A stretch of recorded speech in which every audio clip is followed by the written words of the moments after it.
having your flyers on a consistent strength training program that they do a couple times a week, year round, is going to dramatically improve how tight they can stay in the air, their body control, their technique, all of that. Hey everybody, and welcome back to Cheer Coaching Academy, the YouTube channel. I've got with me today Maria Wisman. She has cheered since she was 8 years old, and she ended up cheering at, I got to get this right or she will stop the conversation right now, the Ohio State University. Oh. There you go. Can't tell. And that pains me. That absolutely pains me as an Alabama fan to introduce her this way. But I'm very honored that she has taken the time to share everything that she knows about cheerleading and strength and conditioning today. So I'm willing to sacrifice for you. Thank you. So Maria, thank you so much for joining me today. Tell me a little bit about how you got started in cheer. Yeah, thanks for having me. So I got started in cheer.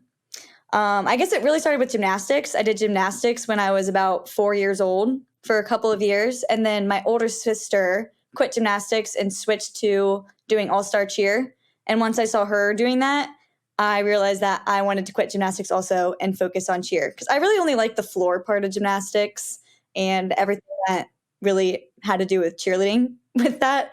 So I switched over probably when I was about 7 or 8 years old, did all-star until about 6th grade. And then I quit all-star in 6th grade and I just did school cheer throughout all of middle school and high school. And then eventually went on to college cheer, to cheer at Ohio State. And then I was on the USA cheer team for a couple of years as well during undergrad. That's really cool. So when you were at college, what did you major in? So I actually majored in business finance, which has nothing to do with what I do now. Now I'm a physical therapist. So I didn't know what I wanted to do going into school. So I just thought that finance was probably a good thing to learn regardless of what I wanted to learn or what I wanted to do. And then I just took all the prerequisites to get into physical therapy school. And then I got my doctorate in physical therapy after I graduated with my business finance degree. So your doctorate? Yeah. Very nice. Congratulations. Thank you. That's amazing. So your doctorate in physical therapy, that translates a lot, or can translate a lot, into the sport of cheer. Cheerleading, obviously, that you and I both know, that is one of the highest sports when it comes to injuries. Yeah. And I'm sure that you see a lot of cheer athletes in physical therapy. Yes, for sure. What are some of the more common injuries that you see from cheerleaders? I see a lot of low back pain, a lot of ankle injuries. I would say those are probably the two most common, the low back pain and the ankles. And then anywhere and everywhere else in between, the wrist issues from bases, hip issues with flyers, knee ACL tears are a huge thing. So there's quite a few that are far too common, unfortunately. Yeah, it's when I coached, it was, so I had a friend of mine who I would always call for advice on strength and conditioning and things like that. And we'll get into that here in a minute. But I would always ask him, and I'll be like, so I have an athlete whose back's really hurting and it's causing her issues when she tumbles. And he would say, I bet her hamstrings are tight. And I'm like, what? You're telling me 2 + 2 = 8. Like, that makes no sense to me whatsoever. What is causing her back issue? Not her legs. Yeah. And it took a long time for me to understand that everything's connected. And yeah. To fix one issue, you might have to fix a whole nother part of the body. Right.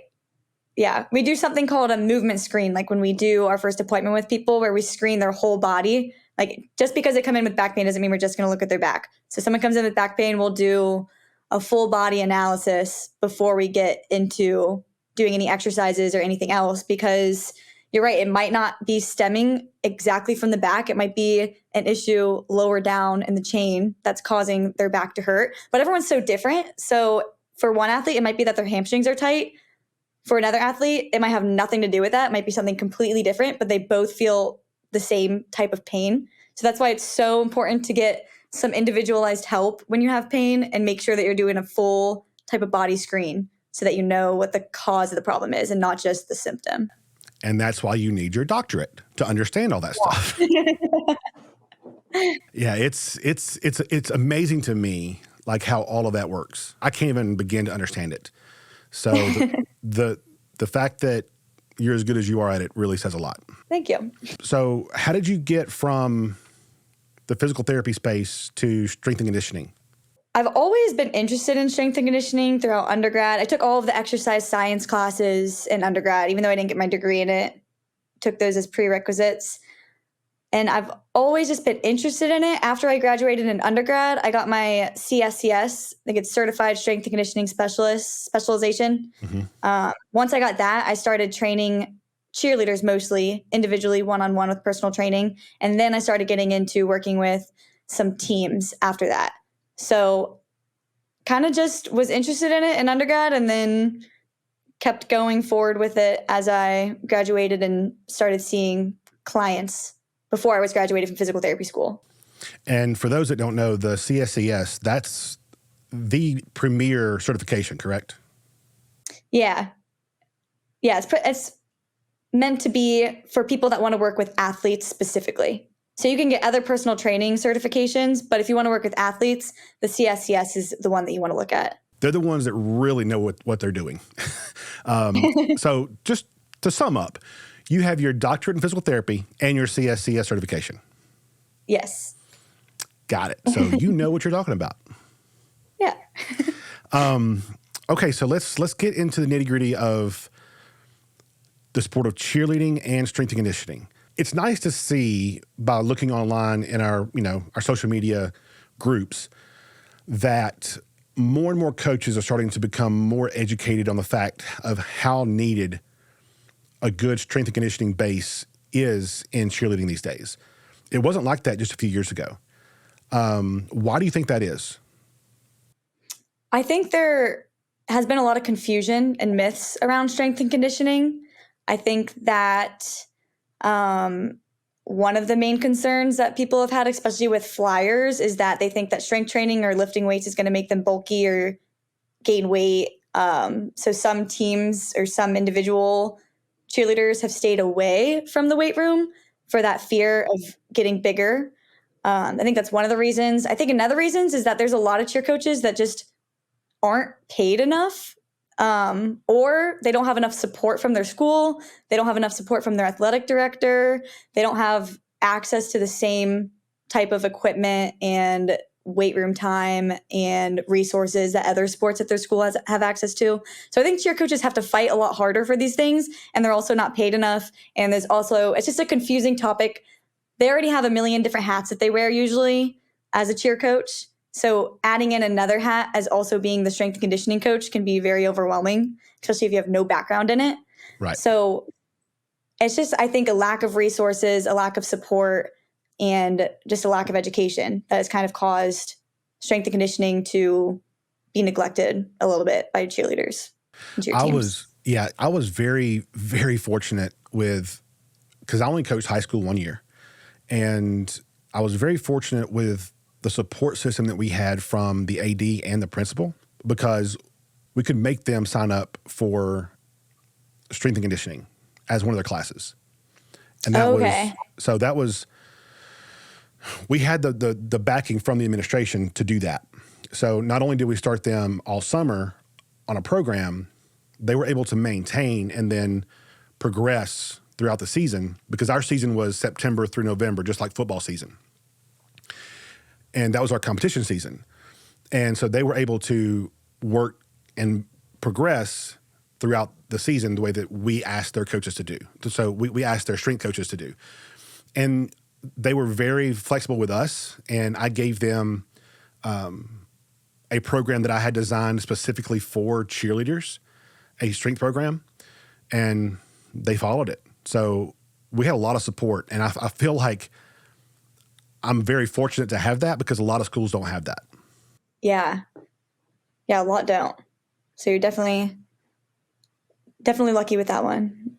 Yeah, I mean, yeah, it's so important. And if schools want to make cheerleading feel as important as your other sports, they got to treat them that way. Exactly. Which There's a lot of schools that, I mean, it's hard because some coaches are fighting and their athletic director might not be supporting them the way they want them to. But until we can get cheerleaders training like all other athletes at the school do, then it's going to be so hard for anybody to see them as a sport or see them as athletes if they're not doing the same thing that other athletes in the school are doing. So sometimes it's because of the athletic director, sometimes it's because of different reasons. But yeah, we definitely need to be treating our cheerleaders like athletes. Oh, I agree. And unfortunately, I think a lot of schools just see them as a support unit. Yeah. For the other athletes. But that's a conversation, a whole other conversation that we can get into later. Yeah. So you bring up that myth, and that's a big one. What other myths surround strength and conditioning and cheerleading? I think some of the other myths is that your flyers need to be doing just lightweight or cardio, and then your bases need to be lifting heavy all the time. That's not true either. You want to have a mix of both of those in there for both groups. I mean, all cheerleaders, whether you're a flyer or a base, are power athletes. Jumping routines are only 2.5 minutes long. Everybody's doing powerful tumbling passes or jumps into the air. So it's not, the programs that you have for your bases and flyers will be a little different, but I think that sometimes people try to make them drastically different, and they don't see the similarities of the two positions. What and you they try said, to do too crazy different. Sorry about that. What you said was the key word there. Cheerleading is a power sport. It's power and explosion. And it's aerobic and anaerobic. For 2.5 minutes, you're constantly moving while you're lifting people. Yeah. That's a different kind of athleticism that's required than other sports. Yeah. So you have to train them differently. And, you know, a lot of coaches ask how we can get our jumps higher, for example. It's explosion.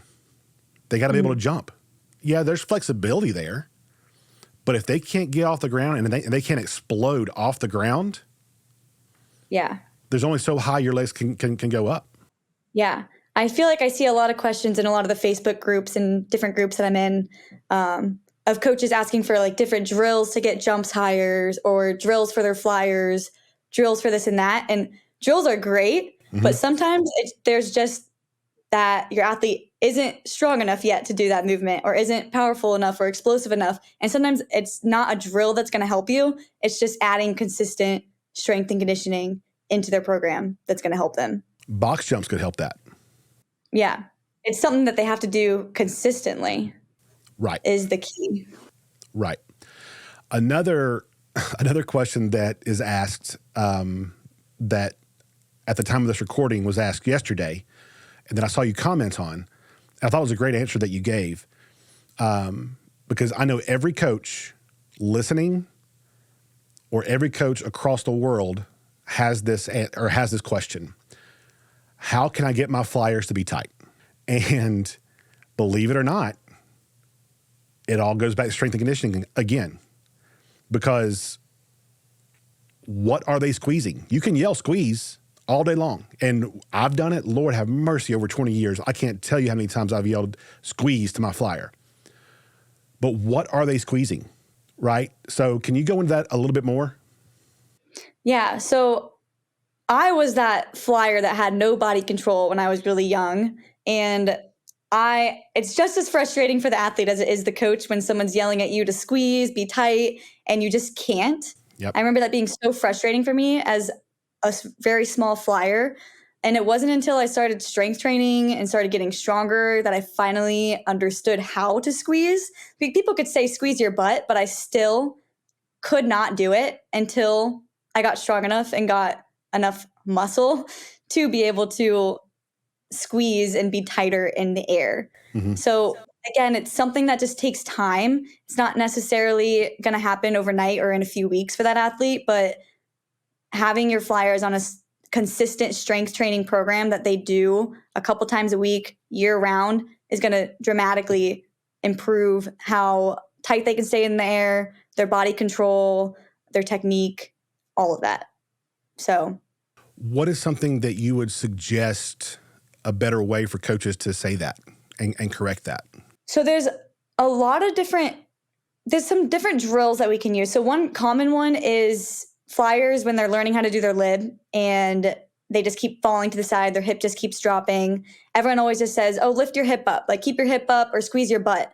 Sometimes that's hard for flyers that don't have any body control, not a lot of strength. So sometimes I'll do a drill where they stand with one foot off of the edge of a step and they practice that hip hiking movement for about 20 reps until they feel the side pocket of their butt burning. And then they know they can make that mind muscle connection of, oh, that's what I'm supposedly supposed to squeeze when I'm in the air that I couldn't figure out. But now that I've kind of gotten that mind muscle connection, I've figured it out. When I go into the air again, then it'll be a little bit stronger next time. So sometimes it's taking them out of the air, showing them which muscle they need to contract, giving them an exercise to get that mind muscle connection right, and then going back into the air and trying it again. And that's where muscle memory comes in. Yeah. So you got to work that muscle for it to have a memory. Exactly. That's a great tip. I have tried that before, and it does work. So that's a wonderful, wonderful tip. You said something just then that triggered something in my head. So athletes that need body control, whether it's tumbling, stunning, whatever, how can a strong strength and conditioning foundation help that? So having a good strength foundation really helps that just by teaching like where your muscles are. So just learning how to squat properly, learning how to do a deadlift, an RDL, a single leg RDL, push-ups, pull-ups, like all those basic strength movements is just teaching the athlete where their muscles are, how they're supposed to work, getting them stronger, and then helping them relate it to the sport of cheer. Almost every lift, strength training, like type of thing, I guess, can be related to cheer in some way. Like single leg RDLs related to the flyers balancing in the air. Like kettlebell swings can be related to how you need to hinge and throw for bases. So there's always some kind of connection, whether it's a direct connection or indirect, that you're making by strength training when it relates to cheerleading. So just getting stronger, learning those basic movements helps them learn where their muscles are, get them stronger, get them more prepared for the movements that they'll be doing, makes them more athletic in general so that they can learn skills quicker and just be stronger and safer while they're learning the new skills. As I was learning this stuff over the years, it really blew my mind was things like when you have your athlete squat, or if you're in the gym and you're doing squats, squats are, believe it or not, one of the best exercises for your core, correct? Yeah. I mean, any multi-joint movement exercise is going to be great for core control. People think of squats as just being for your legs, but you're totally right. It's a full body exercise when you're moving our barbell with your whole body under load. You're using your core, using your shoulders to stabilize, you're using your legs. So I do a lot of overhead lifts for my bases and my flyers. Bases, it seems kind of obvious to them why they would want to be able to lift heavier overhead. But for my flyers, I do heavy overhead lifts because it's also so good for core control, being able to stabilize a weight over your head while moving under load. So all of those dynamic movements are so important for core control. Right. And not just for stunting, but it's great for tumbling too, because you have to obviously engage your core when you tumble and you snap down and you drive your knees in or spin. But your shoulders, you got to block. You got to block through your shoulders. And you got to lift through your shoulders. So having a great strength and conditioning program and foundation can really set your team apart from everybody else. Yeah, absolutely. Because there's so many teams that still aren't doing it too. Right. So even just having like the bare minimum strength and conditioning program is going to set you far apart from other cheer programs that don't get any help with that. And you have them perform the right lifts the correct way, you can drastically reduce your injuries for the season, right? Talk about that for a little bit, because that's something that I know a lot of coaches deal with, ankles, Yeah. knees, backs, wrists, all season long. So strength training in and of itself is so protective of injury. It's been shown in research that just adding any type of strength training into your routine can reduce your injury risk. It has not been proven that certain techniques of lifting can reduce injury risk. So I know a lot of coaches are afraid to use the weight room because they've never lifted themselves, or they feel like they don't know the proper form. And proper form, I'm not saying it's not important. Proper form is important, and it can help somebody learn skills quicker, become more athletic, lift heavier weights, things like that. But it's important to realize that just strength training in general is protective of injury. Knowing exact technique is icing on the cake, but you're not going to have perfect technique when you start. You just have to start somewhere, and then you'll eventually get there. I think a lot of people get paralyzed. They're afraid that they're going to get hurt in the weight room because they don't know perfect technique. So they just don't start, but they're missing out on all those benefits that strength training has. So like just by not participating in strength training, you're going to be at a much higher risk of injury for your sport than if you were to participate in strength training. Even if you don't know exactly what you're doing, you're still at a lower risk of injury just by starting the strength training program. Right, I completely agree. I completely agree. One thing I would add, and I'm sure you agree with this, especially being a physical therapist, if you do have somebody at your school who is a strength and conditioning coach, get with them, because while what you said is correct, if doing some lifts improperly with bad technique, they could get injured doing that. Yeah, and a coach is gonna exponentially help you improve faster. That's the main thing. Everyone wants to get to where they want to go faster. If you have a strength and conditioning coach helping you, you're going to be light years ahead of where you would be if you just tried to do it all on your own. Right. Right. And we joked about, Alabama and Ohio State, but those teams are so good because their head coaches don't put them through workouts. They hired the best strength and conditioning coaches. Yeah. So you don't see the head football coaches also running the strength and conditioning program for a reason. It's a whole nother field that they're not experts in. They probably know a lot about it, but there's still something about having somebody designated for that position that they do all day, every day. That's just going to help the athletes get better so much faster than if you try to do it all on your own as a coach. And most high schools, I would say, have a designated strength and conditioning coach.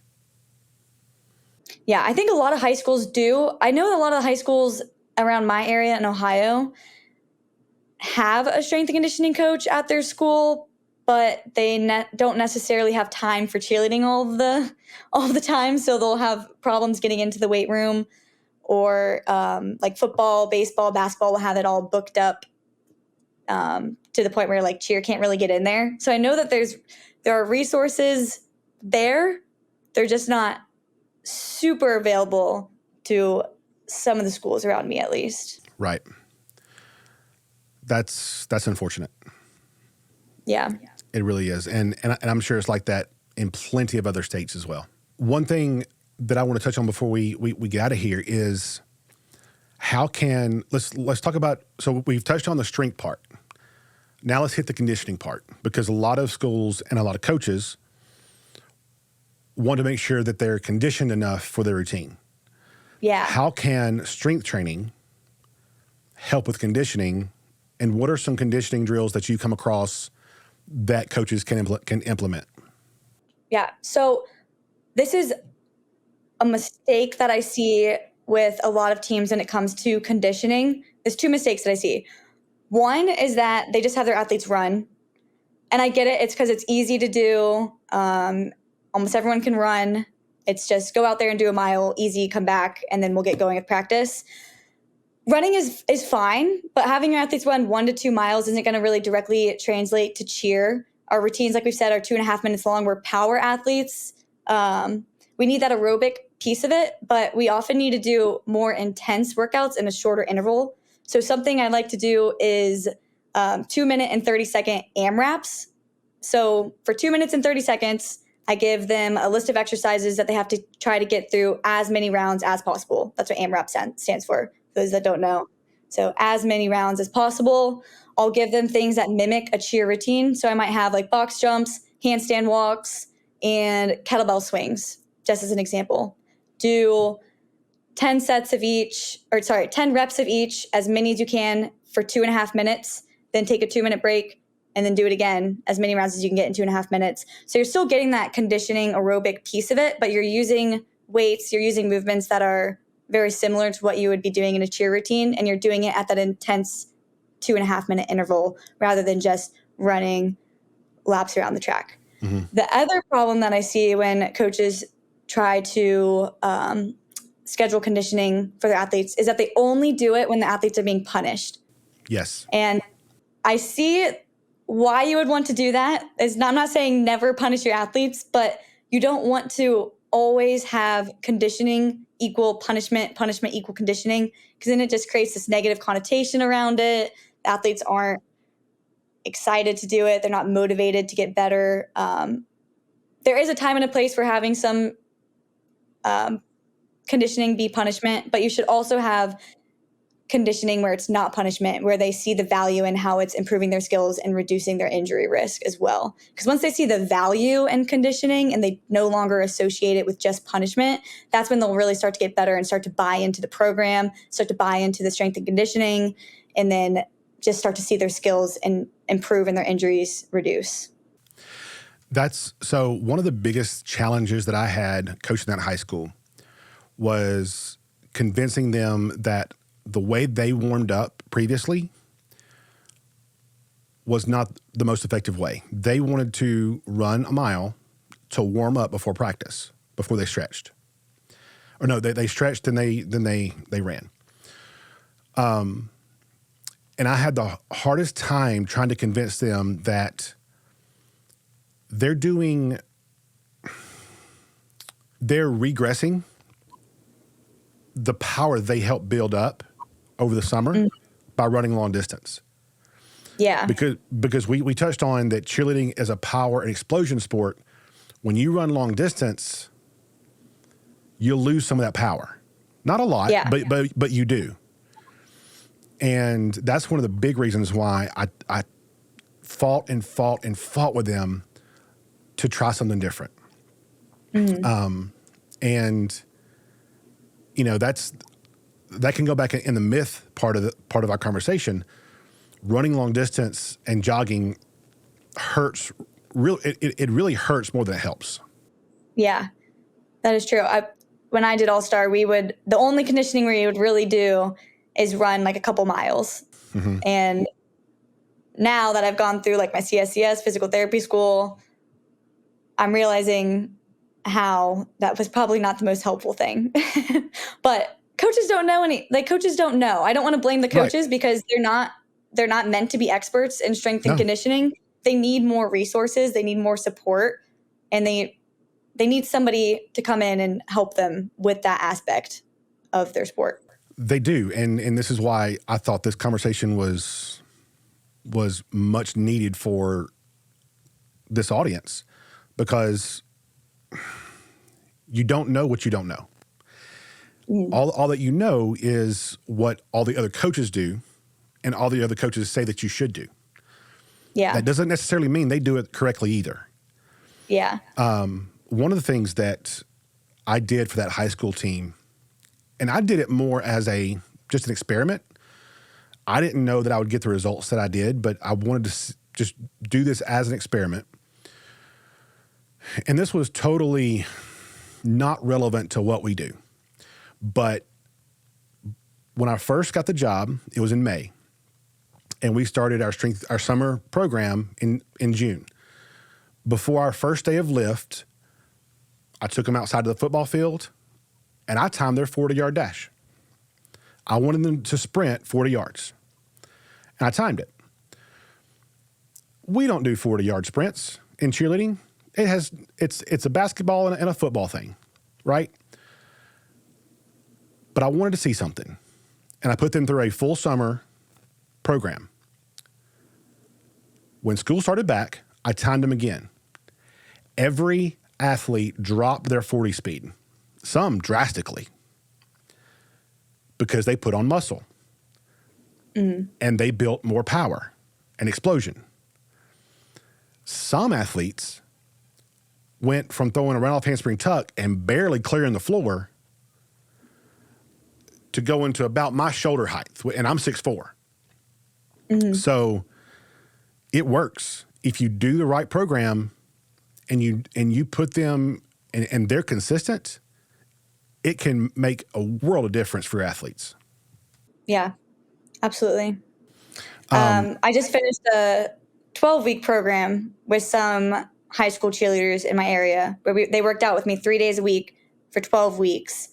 The first week was focusing more on like bodybuilding type of movements, or the first month. The second month was focusing more on powerlifting type of movements, more just multi-joint movements. And then the third month was focusing on power and explosion. And we tested things at the beginning and the end of the 12 weeks. And all of them got a lot more explosive, increased their vertical jump height. They were getting new skills. Like I had some of their tumbling coaches come up to me and talk about how much better they'd look just tumbling.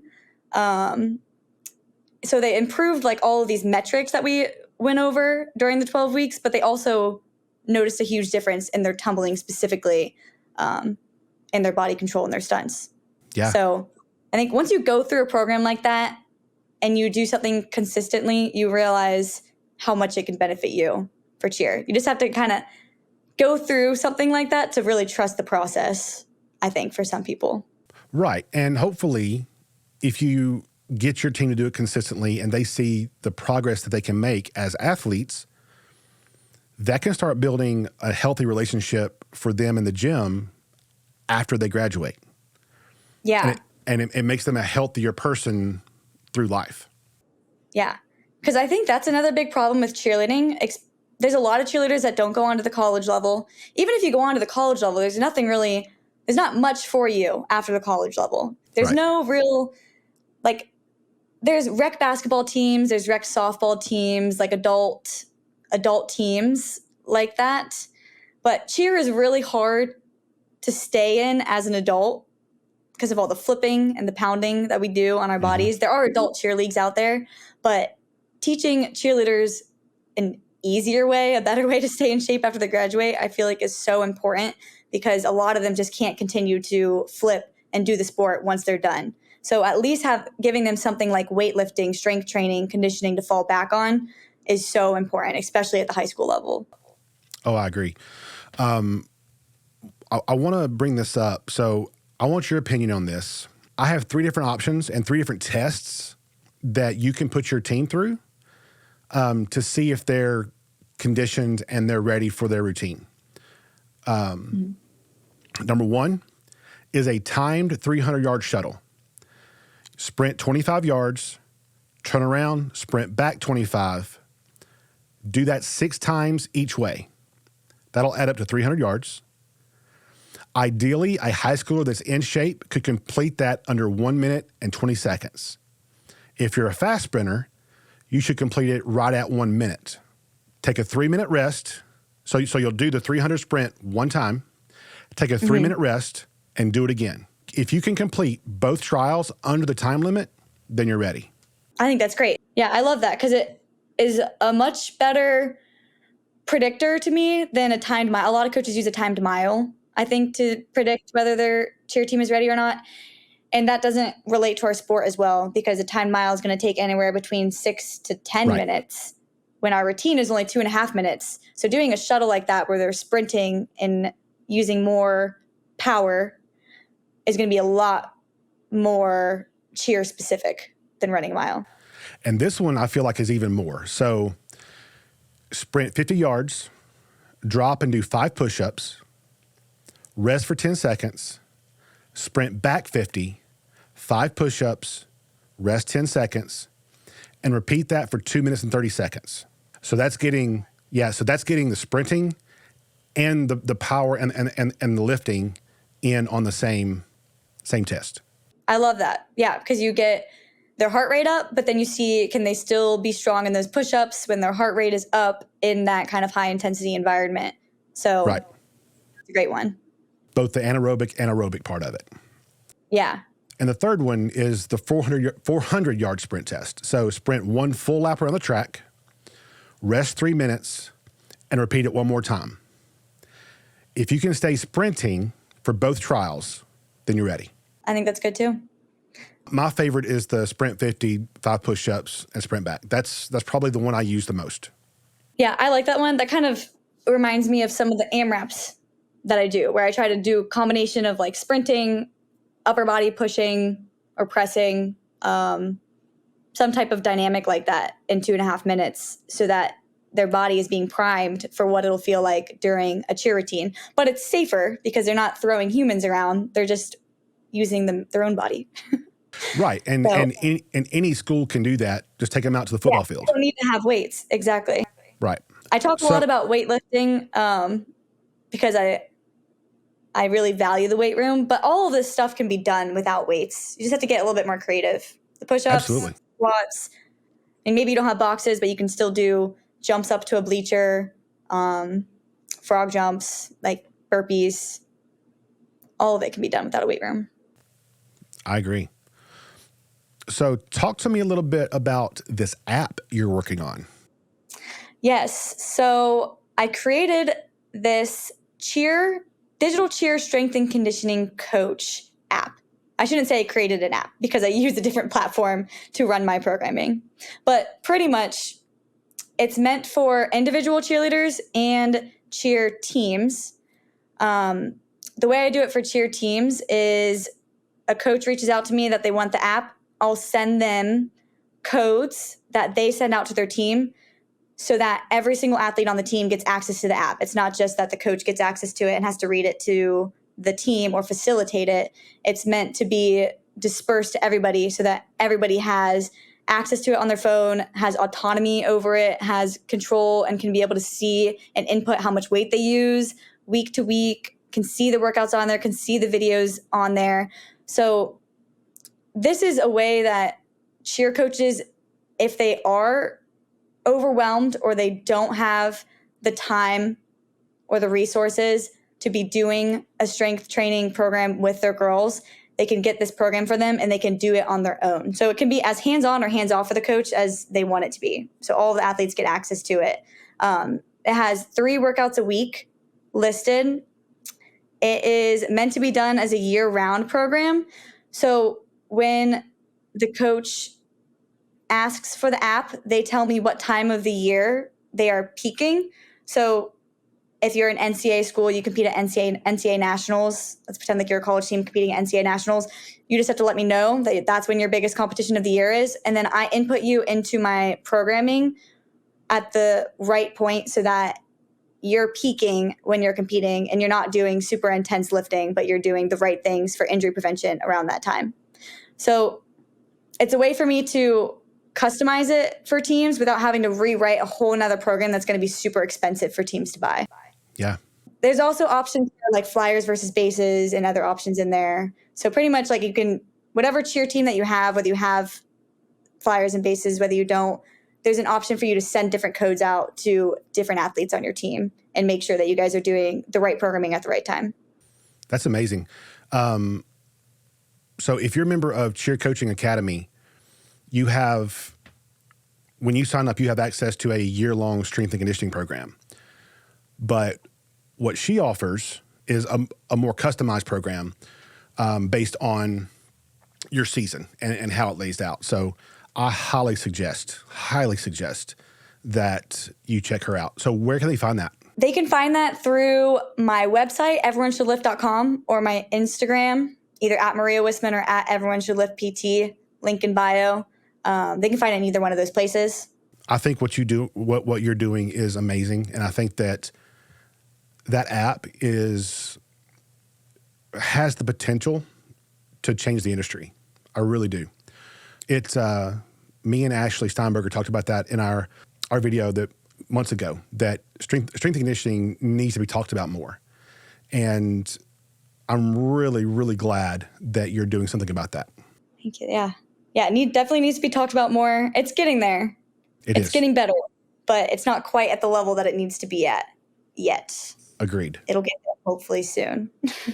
Agreed. Well, guys, go check it out and go follow her on social. Do you give tips and stuff on social? Yeah, I try to do as many helpful videos as I can, tips on different exercises to improve different tumbling, stunting, jumps, motions. So I try to give as much free advice out there as I can through my social medias. So yeah, definitely follow if you're looking for any extra tips for strength and conditioning for cheerleaders. That's awesome. Well, Maria, thank you so much for taking the time today. Thanks for having me. This has been wonderful. It really has. Yeah, thanks for having me. I've loved being on here. Could talk about strength and conditioning for cheer all day. Absolutely. I could too. I could too. Well, guys, thank y'all for tuning in. Remember, legacy outlasts applause, so go impact someone's life for the better today.